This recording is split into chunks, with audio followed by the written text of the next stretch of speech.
Olá, sejam bem-vindos. Hoje nós vamos falar sobre o posicionamento radiográfico do tórax e do abdômen, tá? A gente inicia pelo tórax. É normalmente uma das primeiras partes em que a gente fala em posicionamento, tá? Então a gente vai ter algumas revisões, tocar em alguns assuntos de anatomia, porque o posicionamento sem anatomia, ele não existe. Então a gente tem alguns tópicos de anatomia que a gente sempre faz uma revistazinha quando a gente vai entrar no posicionamento específico daquela parte do corpo, tá? Então a gente vai começar pelo tórax. Mas antes vamos fazer uma revisãozinha de alguns conceitos básicos que a gente vai ter a nível de padrão da anatomia, tá? Que é a posição anatômica, os planos anatômicos, posicionamento do corpo e a posição da parte para determinados exames. Em algumas situações a posição do corpo é totalmente diferente da posição da parte radiográfica que está sendo examinada, incidências radiológicas e a técnica radiográfica, tá? Lembrando que quando a gente fala em técnica radiográfica, a gente normalmente fala sobre os parâmetros em si, tá? Porque a gente sabe que a gente não tem uma corrente elétrica constante a nível de Brasil, Rio de Janeiro, e a gente não consegue ter um padrão em que em todos os lugares vai ser a mesma técnica radiográfica. Às vezes no mesmo corredor a gente tem 2 salas, 3 salas, em cada uma delas vai ser uma técnica radiográfica diferente. Por quê? Porque o rendimento do equipamento, por causa dessa oscilação de corrente, também muda bastante, tá? Outra coisa também é a situação do painel de comando.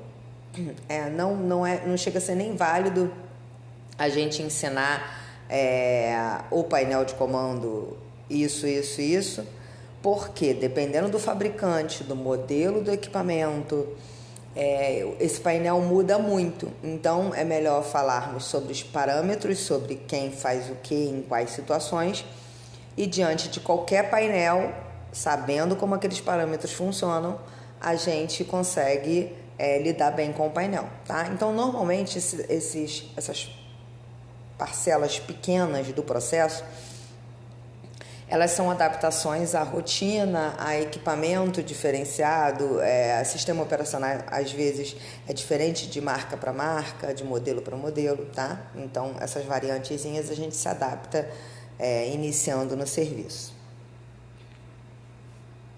Então, dentro dos planos anatômicos, a gente tem o sagital, que divide o corpo em direito e esquerdo, coronal, que divide o corpo em anterior e posterior, axial, transversal ou transverso, que divide o corpo em superior e inferior, e temos também o plano oblíquo, que ele faz um corte transversal, sempre cortando ou o plano sagital ou o plano coronal.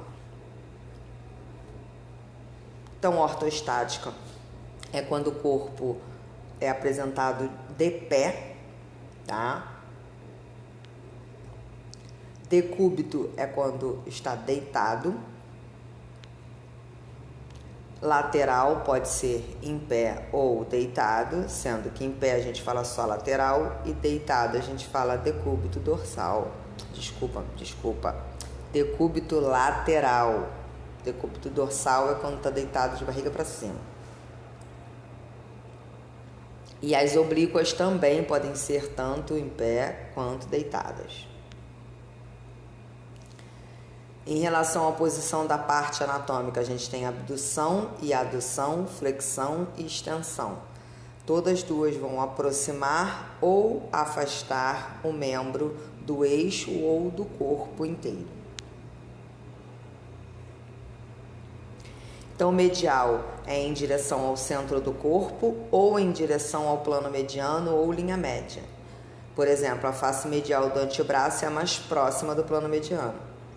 Lateral é o oposto do medial, então, por exemplo, na posição anatômica, o polegar está na face lateral da mão, está voltado para o lado de fora do corpo. Proximal, parte mais próxima do tronco, da origem ou do início do membro, por exemplo, o cotovelo é proximal em relação ao punho. Distal, distante da origem ou distante do tronco, por exemplo, o punho é distal em relação ao cotovelo. Cefálico superior é voltado em direção à cabeça, o ângulo cefálico é um ângulo em direção à cabeça. e caudal podálico ou inferior, distante da cabeça, em direção aos pés, ou se tratando de angulação, em direção aos pés, tá? Incidência radiológica é o termo que descreve a direção e o sentido do feixe de raio-x. As incidências de rotina são as mínimas básicas que a gente realiza num protocolo de exames, tá? As incidências complementares são as incidências que são definidas para melhor adaptação a uma visualização, para um melhor ângulo de visualização, ou para tirar a sobreposição de estruturas,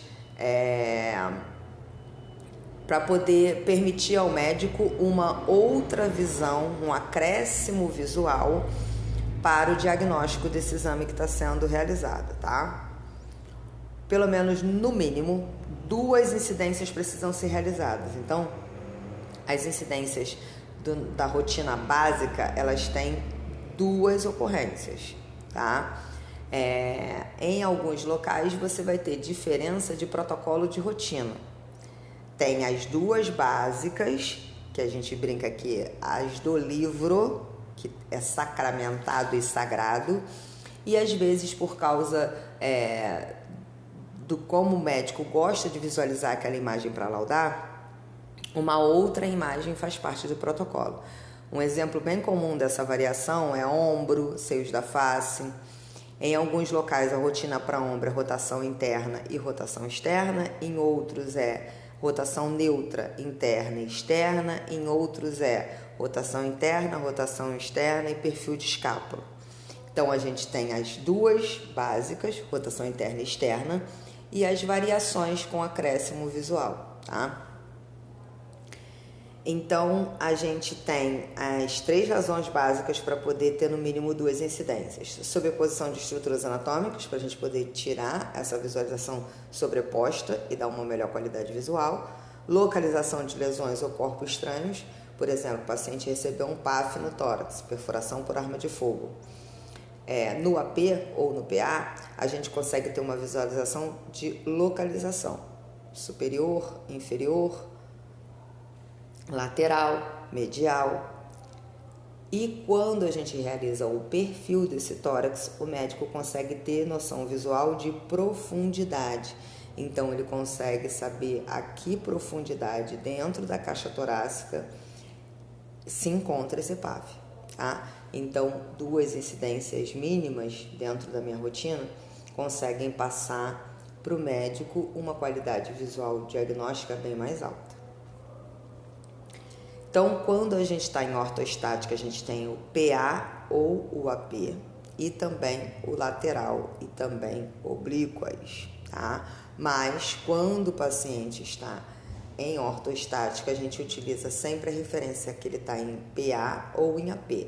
Em PA ele está em póstero anterior, é a foto aqui mais do alto, desculpa, é a foto de baixo. Olhei para uma e falei a outra. A foto de baixo é o PA. O AP é a antero-posterior, que é a fotinho de cima, tá?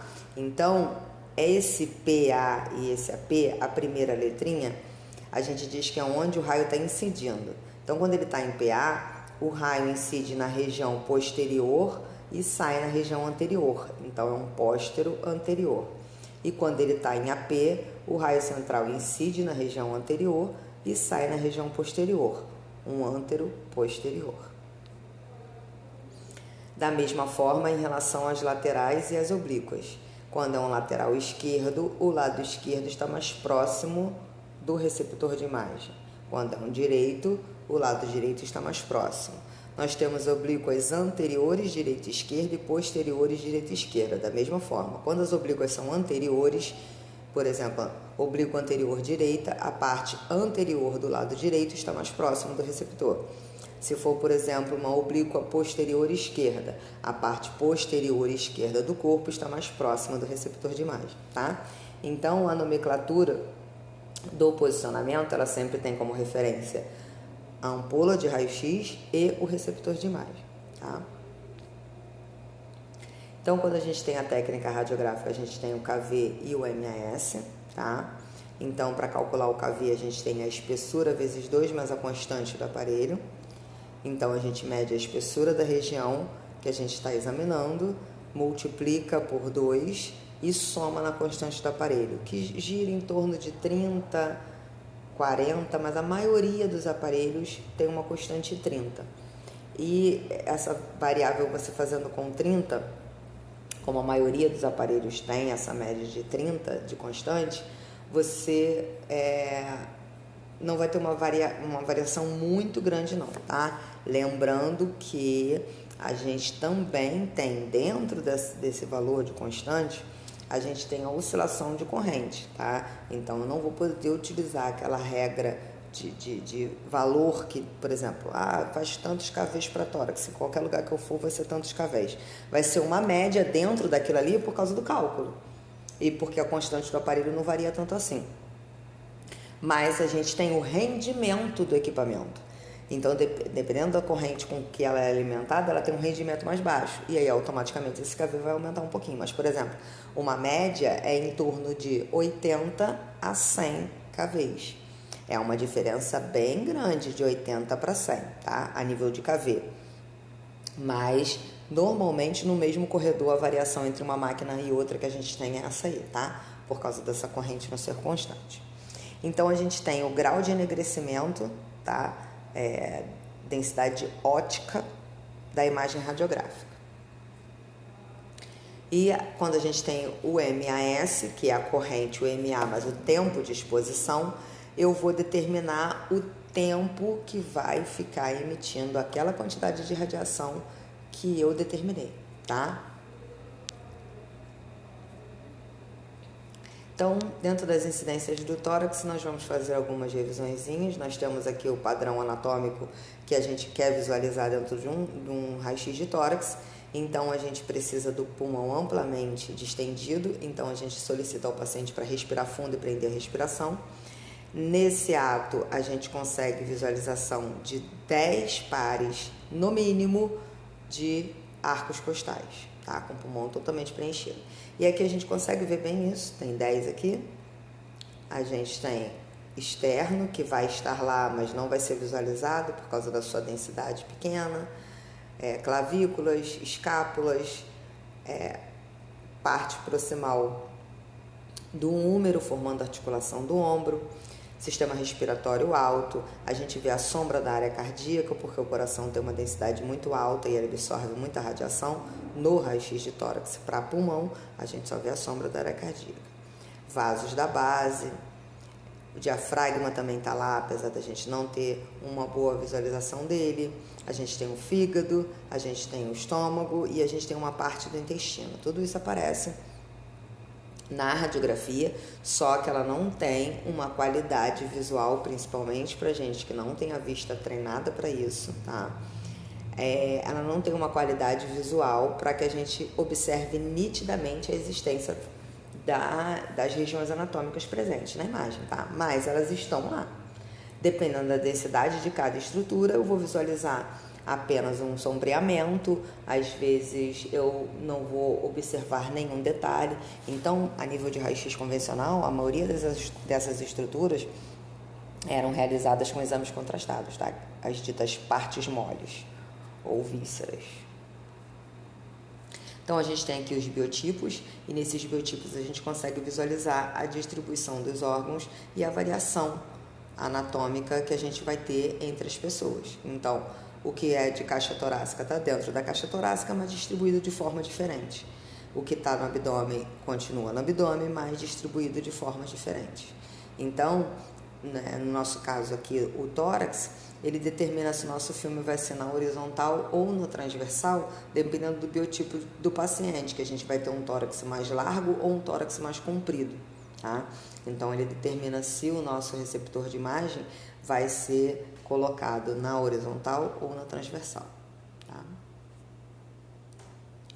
Então, desculpa, eu falei horizontal e transversal e é a mesma coisa. Ou no vertical ou no horizontal, ou no transversal ou no longitudinal, tá?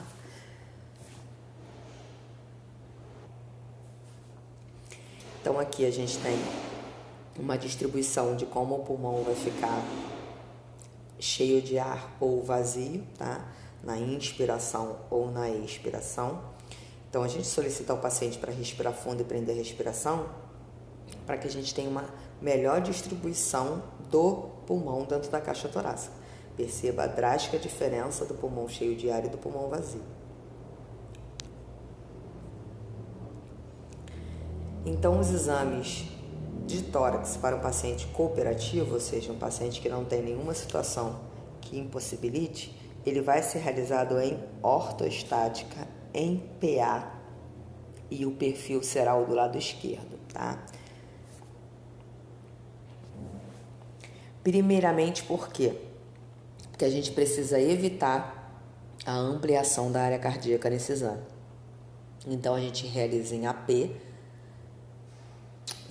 A gente realiza em PA, gente, desculpa.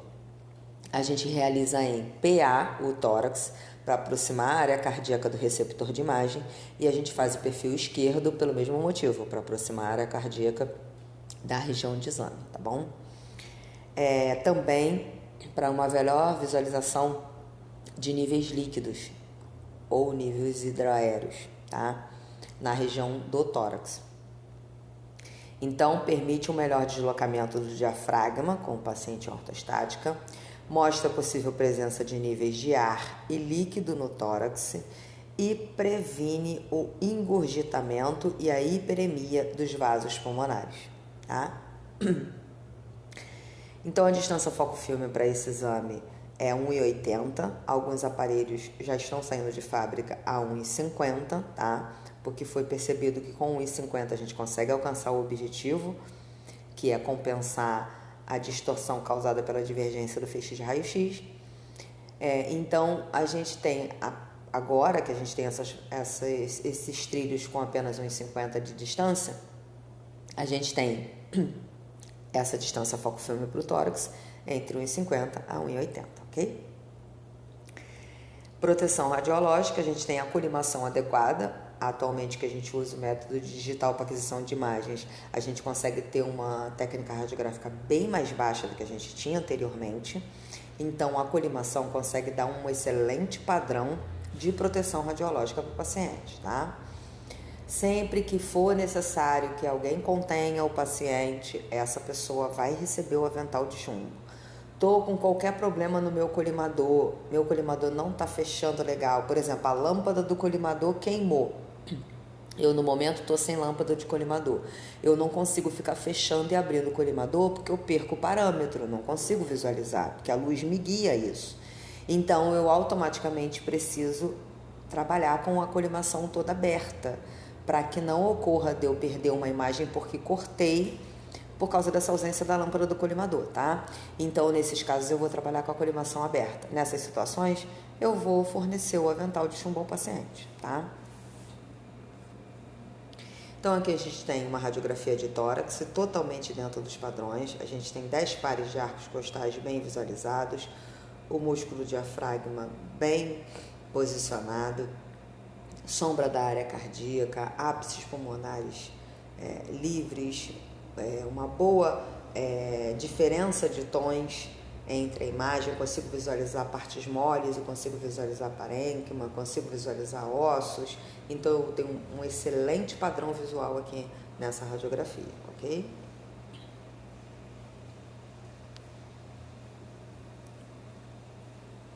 Aqui eu tenho uma peça anatômica cadavérica, eu não tenho o coração aqui no meio, tá? Eu tenho os pulmões aqui, um de cada lado, eu tenho os vasos da base aqui na parte superior e eu tenho o diafragma aqui na parte inferior, tá? Uma peça cadavérica.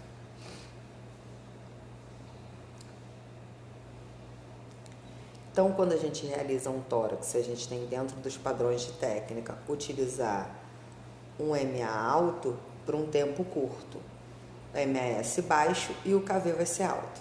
Então, MA e MAS são coisas diferentes. O MA é o que a gente chamava, ainda chama, mas não tem tanto uma utilização sozinha dele, tá? É o foco.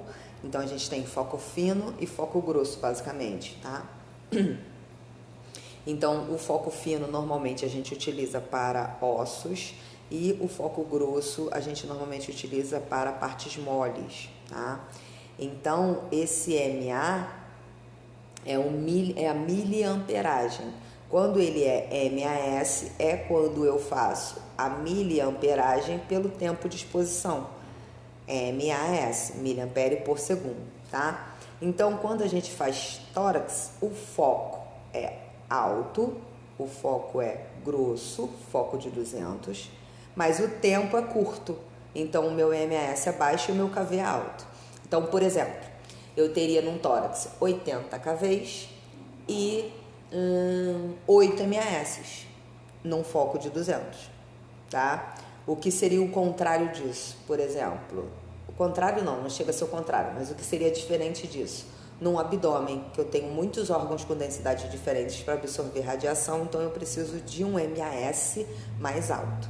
Então, num abdômen, por exemplo, eu vou ter 90 a 100 de KV e eu vou ter 80 de MAS, tá? Então, a diferença vai ser basicamente guiada pela densidade e número atômico das estruturas que estão sendo examinadas, tá? O tanto de radiação que elas absorvem.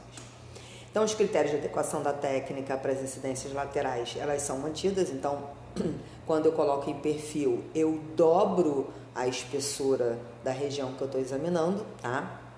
Então, normalmente, a gente tem uma regrinha de KV e MAS para isso, tá? Que tem uma aula que vai falar especificamente disso.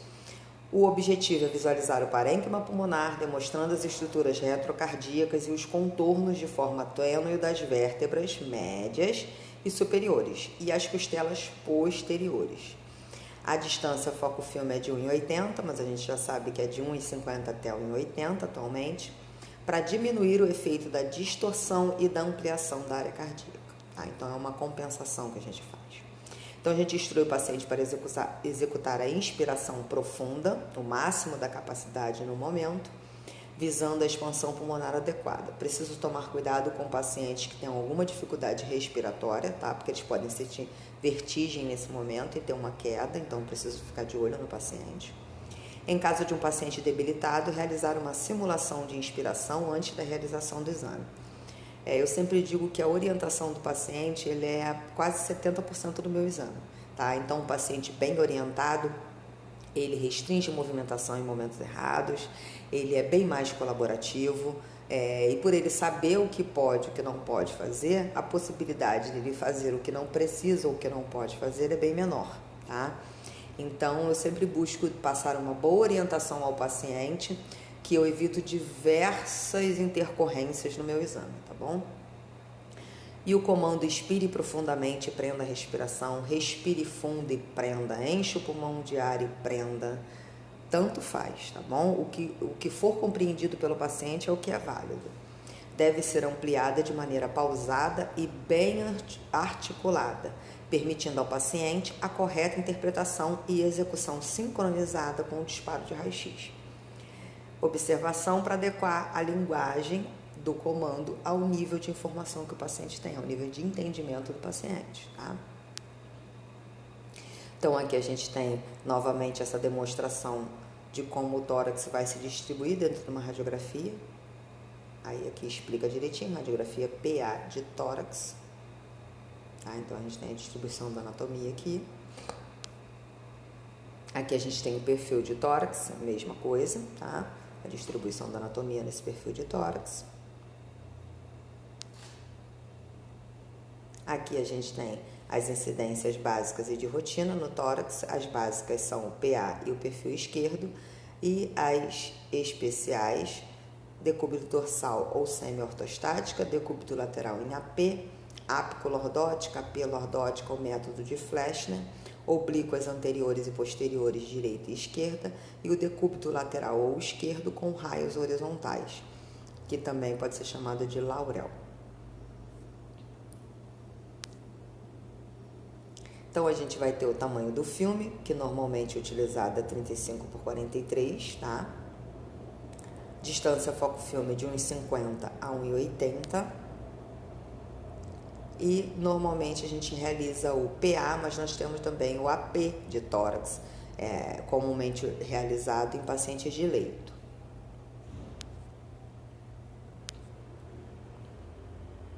Então a técnica, como a gente já falou, vai ter um KV mais alto e MS mais baixo, porque a radiografia precisa apresentar uma técnica que atenue o contraste das estruturas adjacentes ao tórax. A gente tem uma diferença muito grande de densidades entre as estruturas, então a gente atenua isso com o KV mais alto e MS mais baixo, tá bom? O tempo sendo o mais curto possível, diminui a falta de nitidez da imagem causada pela movimentação do paciente ou de estruturas com movimentos autônomos, como por exemplo o coração, tá? Então, essa técnica radiográfica, ela é escolhida com o KV mais alto e MS mais baixo, tá? Porque a gente precisa ter uma atenuação entre a diferença das estruturas no tórax e também para ter um tempo curto por causa dos movimentos que não vão poder ser interrompidos. A gente prende a respiração do paciente, então a gente consegue parar o movimento respiratório. Mas o coração, por exemplo, continua batendo normalmente, então a gente tem movimento na região. Então, paciente geriátrico, às vezes a gente tem algumas limitações, tanto em relação ao posicionamento do paciente, por causa de problemas de coluna, por não conseguir ficar com o braço na posição, alguns probleminhas em relação a respirar fundo e prender a respiração, então a gente precisa perceber e adaptar todos esses detalhes, tá? Da mesma forma, o paciente pediátrico, ele também vai precisar ter as suas adaptações em relação ao posicionamento e à realização do exame como um todo. Então, no paciente obeso, a gente às vezes precisa aumentar um pouco mais esse KV e esse MAS, tá? Então a gente acaba gerando radiação secundária e a gente perde um pouco de qualidade de imagem. Paciente gestante. Os livros falam sobre a paciente gestante, como ela vai realizar o exame, tá? Inclusive eu coloquei aqui que ela vai realizar com avental na região do abdômen, tá? Mas a nível de proteção radiológica, a gestante só vai realizar um exame radiográfico se a vida dela depender disso, tá? O bebê não vai ser colocado em risco por causa da exposição. A exposição é a nível de célula, não dá para saber exatamente se ela vai ou não causar qualquer tipo de problema, então a gente evita, tá? Então a gestante normalmente só realiza um exame radiográfico se ela estiver correndo risco de vida, fora isso ela não realiza.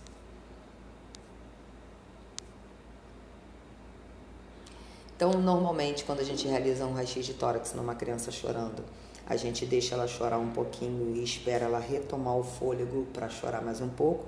Quando ela retoma o fôlego, ela preenche o pulmão de ar e a gente realiza o exame, tá? Normalmente, essa criança precisa ser contida por um adulto, tá? Esse adulto vai receber o avental de chumbo e numa situação da gente precisar visualizar nível líquido, a gente vai colocar a criancinha sentadinha e vai posicionar o chassi e o responsável, o adulto presente, vai conter essa criança, tá? Tendo um homem ou uma mulher, de preferência um homem, porque a mulher pode estar gestante sem saber ainda, ok?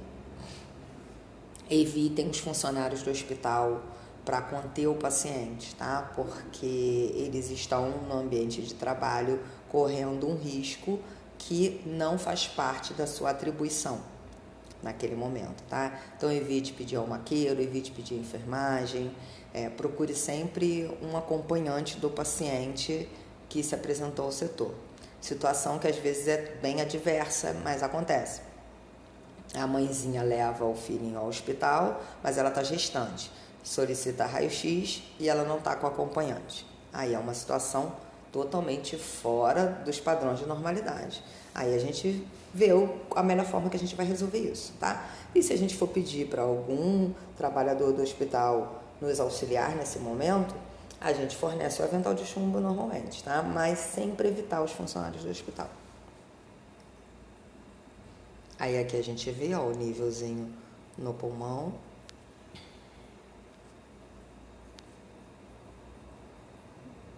Aí aqui a gente fala sobre, a gente vai colocar a criança numa posição em que o tórax esteja em ortostática, para a gente poder ter uma boa visualização do nível líquido.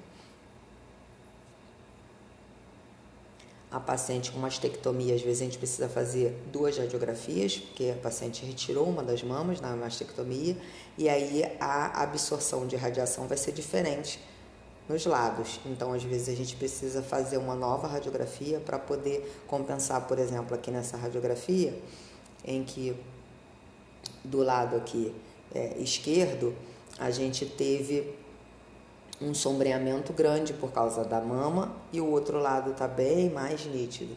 Então, ela pode estar mascarando alguma patologia que pode ter aqui do lado esquerdo. Então, vai ser realizada uma nova imagem para acrescentar a essa com uma técnica mais alta, para poder visualizar essa parte aqui da mama de forma mais detalhada, tá?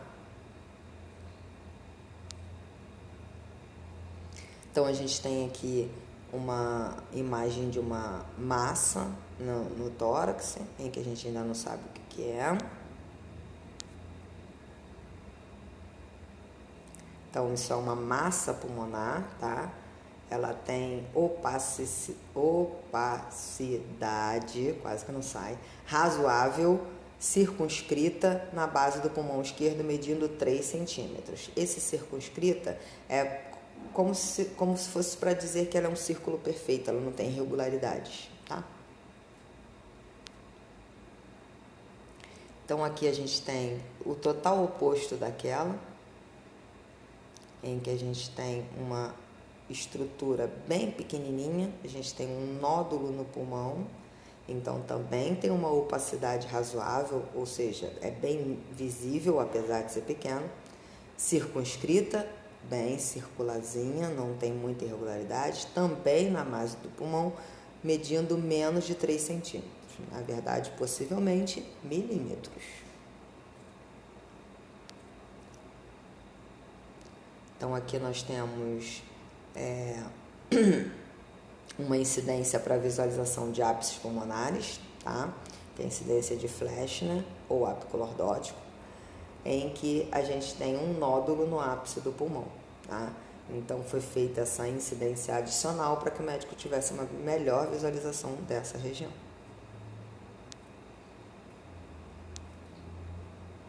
Aí aqui nós temos o paciente efizematoso, que é um paciente que normalmente demanda uma técnica mais baixa do que o normal, porque o pulmão dele já não realiza a troca gasosa de forma eficiente. Então, esse tórax, ele já tem, vamos dizer assim, um resíduo de ar que fica sempre preso dentro dele. O paciente não consegue fazer uma boa amplitude dessa caixa torácica, automaticamente a gente precisa diminuir um pouco essa técnica, tá? Então, aqui a gente tem uma demonstração visual da diferença que a gente vai ter de visualização do nível líquido.